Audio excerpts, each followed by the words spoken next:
গেছে জেলে, ভাইপো গেছে, শাইনির পালাও আসছে, ফাইলও খুলেছে। একে একে যাচ্ছে সব জেলের ঘরে, তৃণমূলের চোরের দল পড়েছে ফেলে।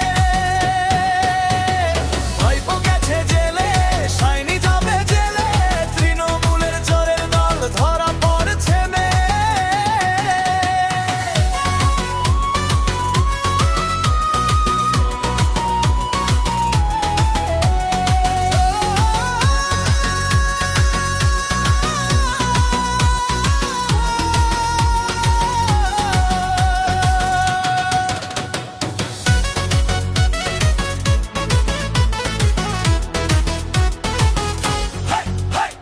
শুভেন্দুদা বলে দিয়েছে হবেই বিচার, একে একে জেলে যাবে সব চোরের দল।